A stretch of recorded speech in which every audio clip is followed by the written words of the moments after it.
नमस्कार दोस्तों, स्वागत है आपका मेरे YouTube चैनल में। दोस्तों, आज हम सुनेंगे भगवान रमण महर्षि को।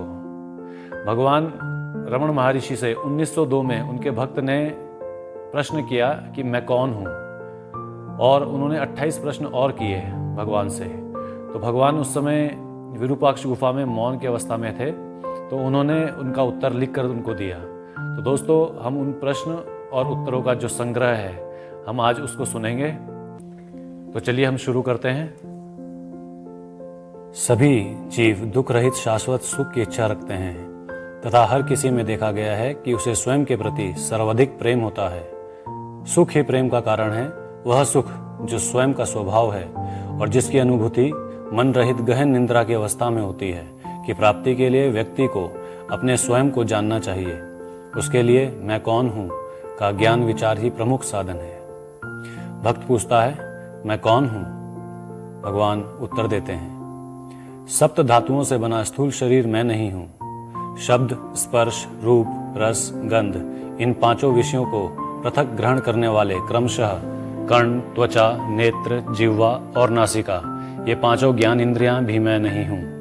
वाणी, गमन, ग्रहण, मल विसर्जन, आनंद, ये पंचविधि क्रियाएं करने वाली क्रमशः वाक, पाद, पाणी, वायु और उपस्थ, ये पांचों कर्म इंद्रियां भी मैं नहीं हूँ। श्वास आदि पंच कर्म करने वाले प्राण आदि पंचक वायु भी मैं नहीं हूँ। संकल्प करने वाला मन भी मैं नहीं हूँ। सर्व विषयों एवं सर्व कर्मों से रहित तथा केवल विषय वासनाओं से युक्त अज्ञान भी मैं नहीं हूँ।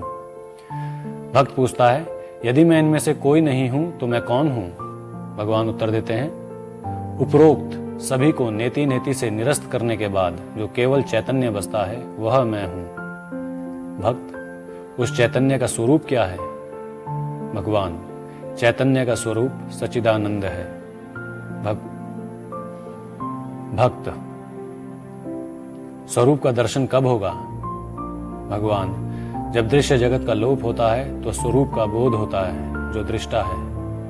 भक्त पूछता है, क्या दृश्य जगत के बोध प्रतिभास के साथ स्वरूप दर्शन नहीं हो सकता?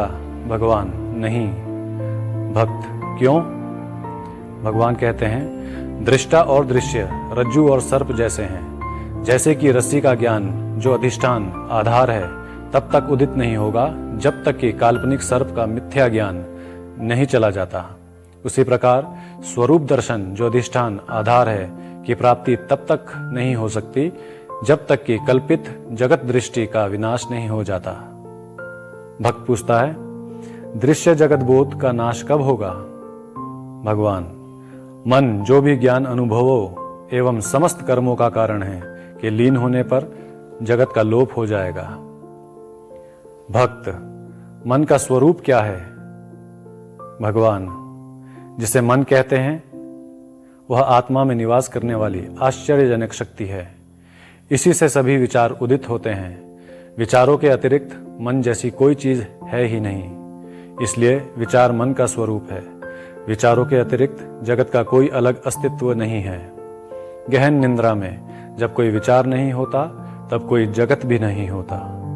जागृत एवं स्वप्न की अवस्थाओं में जब विचार होते हैं तब जगत भी होता है। जैसे मकड़ी स्वयं जाल बुनती तथा पुनः उसे वापस खींच लेती है, उसी प्रकार मन जगत को प्रतिबिंबित करता है तथा पुनः उसे स्वयं में स्थिर कर लेता है।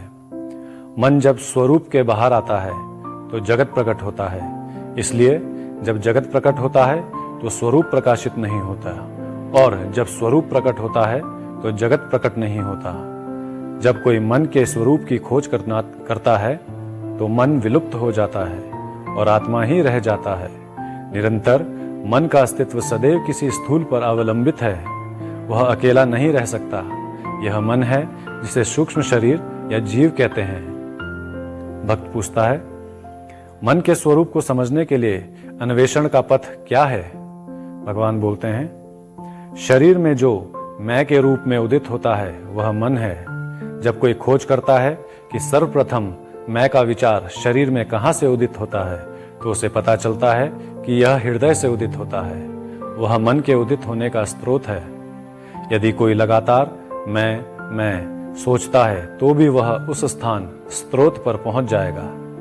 मन में उदित होने वाले समस्त विचारों में मैं का विचार प्रथम है। प्रथम व्यक्ति सर्वनाम के उदित होने के बाद ही द्वितीय एवं तृतीय सर्वनाम प्रकट होते हैं। प्रथम व्यक्ति सर्वनाम के बिना द्वितीय या तृतीय नहीं हो सकते। भक्त पूछता है, मन स्थिर शांत कैसे होगा? भगवान, मैं कौन हूं कि अन्वेषण द्वारा ही मन शांत होगा। मैं कौन हूं का विचार सभी अन्य विचारों को नष्ट कर देगा, तथा जिस प्रकार शव जलने के लिए प्रयुक्त डंडा अंत में स्वयं भी जल जाता है, उसी प्रकार यह स्वयं भी नष्ट हो जाता है। तब वहां स्वरूप दर्शन होता है। भक्त पूछता है, मैं कौन हूं कि विचार को सदैव पकड़े रहने का तरीका क्या है? भगवान, जब दूसरे विचार उदित होते हैं तो व्यक्ति को उन विचारों पर ध्यान नहीं देना चाहिए, बल्कि अन्वेषण करना चाहिए कि वे विचार किसके लिए उदित होते हैं। चाहे जितने भी विचार उदित होते हैं तो क्या फर्क पड़ता है। जैसे ही कोई विचार उदित होता है, व्यक्ति को तत्परता से खोज करनी चाहिए कि किसके लिए यह विचार उदित हुआ। उत्तर आएगा, मेरे लिए। इस प्रकार जब व्यक्ति खोज करता है कि मैं कौन हूं, तो मन अपने स्रोत में वापस चला जाता है और उदित हुआ विचार शांत हो जाता है। इसके बारंबार अभ्यास में मन अपने स्रोत में रहने की दक्षता विकसित कर लेता है। मन जो सूक्ष्म है, जब बुद्धि एवं ज्ञान इंद्रियों द्वारा बाहर जाता है तो स्थूल नाम रूप प्रकट होते हैं, और जब यह हृदय में निवास करता है तो नाम रूप विलुप्त हो जाता है। मन को बाहर जाने से रोककर उसे हृदय में स्थिर करने को अहममुखी या अंतर्मुखी होना कहते हैं। मन को हृदय से बाहर जाने देने को बहिर्मुखी होना कहते हैं। इस प्रकार जब मन हृदय में निवास करता है तो मैं, जो सभी विचारों का मूल है, लुप्त हो जाता है और सदैव अस्तित्वमान स्वरूप प्रकाशित होता है। व्यक्ति चाहे जो भी करे, उसे बिना मैं के अहंकार के करना चाहिए। जब कोई इस प्रकार से कर्म करता है तो उसके समक्ष सब कुछ शिव स्वरूप में प्रकट होगा। भक्त पूछता है, क्या मनोनिग्रह के दूसरे उपाय नहीं हैं? भगवान, आत्मविचार के अतिरिक्त कोई उपयुक्त उपाय नहीं है। यदि दूसरे उपायों से मन नियंत्रण का प्रयास किया जाता है तो लगता है कि मन नियंत्रित है, किंतु वह पुनः प्रकट हो जाता है। प्राणायाम के द्वारा भी मन स्थिर हो जाएगा, किंतु वह तभी तक नियंत्रित रहेगा जब तक कि प्राण नियंत्रित हैं, और जब श्वसन आरंभ होता है तो मन पुनः गतिशील हो जाता है तथा संचित वासनाओं के अनुरूप भटकेगा। मन और प्राण दोनों ही का स्रोत एक ही है। निश्चित ही विचार मन का स्वरूप है। मैं का विचार मन का प्रथम विचार है और यही अहंकार है। जहां से अहंकार उत्पन्न होता है वहीं से श्वसन भी आरंभ होता है।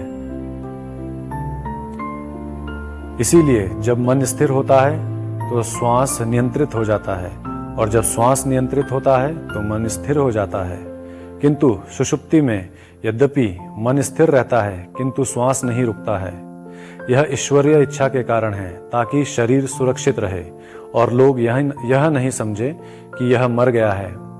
जागृत एवं समाधि की अवस्थाओं में जब मन स्थिर हो जाता है तो श्वास नियंत्रित होता है। प्राण मन का स्थूल रूप है। मृत्यु के क्षण तक मन प्राण को शरीर में रखता है। जब शरीर मर जाता है तो मन प्राण को साथ ले जाता है। इसलिए प्राणायाम का अभ्यास मनोनिग्रह में सहायक तो है, किंतु यह मन का नाश नहीं करता है। प्राणायाम की तरह मूर्ति ध्यान, मंत्र जप, आहार नियमन आदि मन को स्थिर करने में सहायक है। मूर्ति ध्यान एवं मंत्र जप से मन एकाग्र हो जाता है। मन का स्वभाव है सदा चंचल रहना। जैसे सदा हिलते रहने वाले हाथी की सूंड में यदि एक जंजीर दे दी जाए तो वह हाथी जैसे किसी दूसरी चीज को पकड़ने का प्रयत्न किए बिना उसी जंजीर को ही पकड़े चलता रहता है, उसी प्रकार मन को भी किसी नाम या रूप ईश्वर के इसमें अनुसक्त रहने का अभ्यास से जोड़ा जाए तो वह उसी का ग्रहण किए रहेगा। मन जब असंख्य विचारों के रूप में फैलता है तो प्रत्येक विचार अत्यंत बलहीन होता है, किंतु विचारों के लीन होते होते ही मन एकाग्र एवं बलवान हो जाता है। ऐसे मन के लिए आत्म अन्वेषण सरल हो जाता है। सकल नियमों में श्रेष्ठ मित एवं सात्विक आहार, इन नियमों के पालन से मन में सद्गुण की वृद्धि होती है, जो आत्म अन्वेषण में सहायक होगा। भक्त पूछता है, समुद्र की लहरों की भांति संचित विषय वासनाओं के असीमित विचार प्रकट होते हैं, वे सब कब नष्ट होंगे? भगवान कहते हैं, स्वरूप ध्यान तीव्र होते ही वे विचार क्रमशः नष्ट हो जाएंगे। भक्त, क्या आदिकाल से चली आ रही विषय वासनाओं को विनष्ट होने तथा स्वरूप मात्र बनकर रहना संभव है? भगवान, यह संभव है या नहीं, संदेह को स्थान दिए बिना निरंतर स्वरूप ध्यान में सुदृढ़ रहना चाहिए। कोई चाहे कितना बड़ा पापी क्यों ना हो, मैं तो पापी हूँ, मेरा उद्धार कैसे हो सकता है? या दीन हूँ, प्रलाप ना करते हुए मैं पापी हूँ के विचार को पूरी तरह त्याग कर यदि वह सतत स्वरूप ध्यान में संलग्न रहेगा तो निश्चित ही सफल होगा। शुभ मन और अशुभ मन ऐसे दो मन नहीं हैं, मन एक ही है। वासनाएं ही शुभ एवं अशुभ दो तरह की होती हैं। मन जब शुभ वासनाओं के वशीभूत होता है तब उसे शुभ मन कहते हैं, और जब अशुभ वासनाओं के वशीभूत रहता है तो वह अशुभ मन कहलाता है। प्रपंच विषयों में मन नहीं लगाना चाहिए तथा उसे दूसरे के कार्यों में हस्तक्षेप नहीं करना चाहिए। दूसरे लोग कितने भी बुरे क्यों ना हो, उनसे द्वेष नहीं करना चाहिए। राग द्वेष दोनों त्याज्य हैं। दूसरों को जो कुछ दिया जाता है वह सब अपने आप को ही दिया जाता है। इस सत्य को जान लेने के बाद भला कौन दूसरों को नहीं देना चाहेगा। अहंता के उदित होने से सब कुछ उदित होगा, अहंता के विलीन होने से सब कुछ विलीन हो जाएगा। हम जितना अधिक विनम्र हो आचरण करेंगे उतना ही अधिक हमारा हित होगा। मन को निग्रहित करके कोई कहीं भी रह सकता है। आत्म अन्वेषण का अभ्यास कब तक करना चाहिए? जब तक मन में विषय वासनाएं रहती हैं तब तक मैं कौन हूं का अन्वेषण आवश्यक है। ज्यों-ज्यों विचार उठते हैं त्यों-त्यों उनके उत्पत्ति स्थान में ही आत्म अन्वेषण द्वारा उन सब का नाश करना चाहिए। आत्म स्वरूप की प्राप्ति तक यदि कोई निरंतर स्वरूप स्मरण में रहेगा तो यह एक साधना ही पर्याप्त है। जब तक दुर्ग के भीतर शत्रु हैं तब तक वे उससे बाहर आते रहेंगे। ज्यों-ज्यों वे बाहर आते हैं तथा उन्हें मारते रहें तो दुर्ग हस्तगत हो जाएगा। भक्त पूछता है, स्वरूप का स्वभाव क्या है? भगवान, यथार्थ में जो अस्तित्वमान है वह केवल आत्मस्वरूप है। जगत, जीव और ईश्वर, इसमें मोती में चांदी के आभास की भांति कल्पित प्रतीति हैं। ये तीनों एक ही समय में प्रकट होकर एक ही समय लुप्त होते हैं। जिस स्थान पर मैं का किंचित मात्र विचार नहीं होता वहां स्वरूप है, वही मौन है। स्वरूप स्वमेव जगत है, स्वरूप स्वमेव मैं है, स्वरूप स्वमेव ईश्वर है, सब कुछ शिव स्वरूप है। भक्त पूछता है, क्या सब कुछ ईश्वर के कार्य नहीं हैं? भगवान उत्तर देते हैं, बिना इच्छा संकल्प या प्रयास के आदित्य उदित होता है और उसकी उपस्थिति मात्र से सूर्यकांत मणि पत्थर अग्नि उगलता है, कमल खिलता है, पानी वाष्पित होता है, लोग विभिन्न कार्यों में प्रवृत्त होते हैं तथा उन्हें करने के बाद निष्क्रिय होते हैं।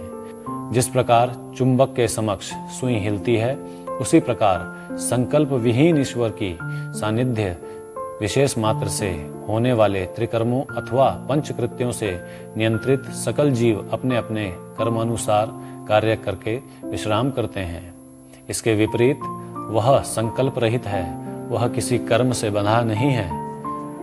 यह ठीक उसी प्रकार है जैसे लोक क्रियाएं सूर्य को प्रभावित नहीं करती या अन्य चार भूत के गुण अवगुण व्यापक आकाश पर प्रभाव नहीं डाल पाते। भक्त पूछता है, भक्तों में श्रेष्ठ कौन है? भगवान, स्वरूप के रूप में उपस्थित ईश्वर को जो स्वयं को समर्पित करता है वह सबसे उत्तम भक्त है। ईश्वर को समर्पित करने का अर्थ है कि आत्मा के अतिरिक्त विचारों को उदित होने के लिए बिना स्थान दिए जो निरंतर आत्मा में रहता है। ईश्वर के ऊपर जो भी भार फेंके जाते हैं वह उनको वहन करता है। जब परमेश्वर शक्ति सकल चीजों को संचालित करती है तो अपने आप को उसके बिना समर्पित किए क्यों हम निरंतर विचार द्वारा चिंता करते हैं कि क्या करना है और किस प्रकार करना चाहिए। हम जानते हैं कि रेलगाड़ी सभी बोझ ले जाती है, इसलिए उसके भीतर प्रवेश के उपरांत हम छोटे भार रेलगाड़ी में रखकर आराम अनुभव करने की जगह तकलीफ सहते हुए अपना सामान सिर पर क्यों लादे रहना चाहिए। भक्त पूछता है, वैराग्य क्या है? भगवान, जैसे विचार उदित होता है उन्हें उनके जन्म स्थान पर उनका बिना कोई चिन्ह छोड़े तुरंत नष्ट कर देना वैराग्य है। जैसे एक गोताखोर अपने कटी पर एक पत्थर बांधे समुद्र के तल पर तैरता है तथा वहां से मोती प्राप्त करता है, उसी प्रकार हम में से प्रत्येक को वैराग्य द्वारा अपने स्वयं के भीतर गोता लगाना चाहिए तथा आत्मा रूपी मोती प्राप्त करना चाहिए। भक्त, क्या ईश्वर या गुरु किसी जीव को मुक्ति नहीं दे सकते? भगवान, ईश्वर या गुरु केवल मुक्ति का मार्ग दिखाएंगे, वे स्वयं जीव को मुक्ति की अवस्था में नहीं ले जा सकते। वास्तव में ईश्वर एवं गुरु भिन्न नहीं है। जिस प्रकार चीते के जबड़े में आया शिकार बाहर नहीं निकल पाता, उसी प्रकार जो गुरु की अनुकंपा दृष्टि की परिधि में आ गए हैं वे नष्ट नहीं होंगे बल्कि गुरु द्वारा रक्षित होंगे। यद्यपि हर किसी को ईश्वर या गुरु द्वारा दर्शाए गए मार्ग पर स्वयं प्रयत्न करना एवं मुक्ति प्राप्त करनी चाहिए। स्वयं को स्वयं के ज्ञान चक्षु द्वारा जानना है। कोई किसी दूसरे के चक्षु द्वारा कैसे जान सकता है? क्या वह जो राम है उसको यह जानने के लिए कि वह राम है एक दर्पण की आवश्यकता होती है? भक्त, मुक्ति की इच्छा रखने वाले को क्यों तत्वों का अन्वेषण करना चाहिए? भगवान, जिस प्रकार कोई कूड़े को फेंकना चाहता है तो उसे उसका विश्लेषण करने या यह देखने के लिए कि वह क्या है की आवश्यकता नहीं होती, उसी प्रकार जो अपने स्वयं को जानना चाहता है तो उसे स्वरूप को ढकने वाले तत्वों को निरस्त करने के स्थान पर उनकी संख्या गिनने या उनकी विशेषताएं जानने की आवश्यकता नहीं है। संसार को स्वप्न जैसा मानना चाहिए। भक्त, क्या जागृत एवं स्वप्न में कोई भेद नहीं है? भगवान, जागृत की अवस्था दीर्घ तथा स्वप्न की क्षणिक होती है। इसके अतिरिक्त उनमें कोई भेद नहीं है। जागृत में जागृत की घटनाएं जितनी सच लगती है उसी प्रकार स्वप्न के समय स्वप्न की घटनाएं उतनी ही वास्तविक लगती है। स्वप्न में मन एक दूसरा शरीर धारण करता है। जागृत एवं स्वप्न दोनों ही अवस्थाओं में नाम रूप के विचार क्रमशः आते रहते हैं। भक्त, क्या मुमुक्षु के लिए पुस्तकें शास्त्र पढ़ना उपयोगी है? सभी शास्त्र कहते हैं कि मुक्ति पाने के लिए मन को निग्रहित करना चाहिए। उनके उपदेश का सार है कि मन को शांत करना चाहिए। एक बार इसे समझ लेने पर पुस्तकों के अत्यधिक अध्ययन की कोई आवश्यकता नहीं है। मन को स्थिर करने के लिए अपने स्वयं के भीतर केवल अन्वेषण करना चाहिए कि वह स्वयं क्या है। यह अन्वेषण पुस्तकों में कैसे किया जा सकता है? अपने स्वयं की ज्ञान दृष्टि से अपनी आत्मा को जानना चाहिए। स्वरूप पंचकोशों के भीतर है किंतु पुस्तकें उनके बाहर हैं। जब अपने स्वयं का अन्वेषण पंचकोशों के निरस्तीकरण से करना है तो क्या इसको पुस्तकों में करना व्यर्थ नहीं है? एक समय आएगा जब उसे समस्त सीखी हुई चीजों को भूलना होगा। भक्त पूछता है, सुख क्या है? भगवान, सुख आत्मा का सहज स्वभाव है। सुख एवं स्वरूप अलग नहीं है। संसार की किसी वस्तु में कोई सुख नहीं है। हम अपने अविवेक के कारण कल्पना करते हैं कि प्रपंच वस्तुओं से सुख प्राप्त होगा। मन जब बहिर्मुखी होता है तो दुख अनुभव करता है। वास्तव में जब इसकी इच्छाएं पूर्ण होती है तो यह अपने स्रोत स्थान पर वापस लौटता है तथा केवल आत्मसुख अनुभव करता है। जो कि आत्मा है। इसी प्रकार की स्थिति गहरी नींद, समाधि या मूर्छा की अवस्था में होती है, और जब ऐच्छिक वस्तुओं की प्राप्ति या अनैच्छिक मिट जाता है तो मन अंतर्मुखी होकर केवल आत्म सुख अनुभव करता है। किंतु इस प्रकार मन बिना आराम के निरंतर विचलित रहता है, क्रमशः आत्मा के बाहर जाता है, पुनः इसमें वापस लौटता है। पेड़ के नीचे छाया सुखकर लगती है, जबकि खुले स्थान की गर्मी सहन नहीं होती। एक जो सूर्य की तपिश में छाया छोड़कर भटकता है, वह वापस छाया में लौटता है, अविवेकी है। एक विवेकी व्यक्ति स्थायी रूप से छाया में रहता है। उसी प्रकार ज्ञानी का मन ब्रह्म को नहीं छोड़ता, जबकि इसके उल्टा एक अज्ञानी का मन संसार में घूमता रहता है तथा दुख की अनुभूति करता है और अल्प समय के लिए आनंद की अनुभूति के लिए ब्रह्म में वापस लौटता है। वास्तव में जिसे जगत कहा गया है वह केवल विचार है। जब जगत विलुप्त होता है, जब कोई विचार नहीं रहता, तो मन आनंद की अनुभूति करता है, और जब जगत प्रकट होता है तो उसे दुखों की अनुभूति होती है। भक्त पूछता है, ज्ञान दृष्टि क्या है? भगवान, मौन रहना ज्ञान दृष्टि है। मौन रहने का अर्थ मन को आत्म स्वरूप में लीन करना है। यह अवस्था ही ज्ञान दृष्टि कहलाती है।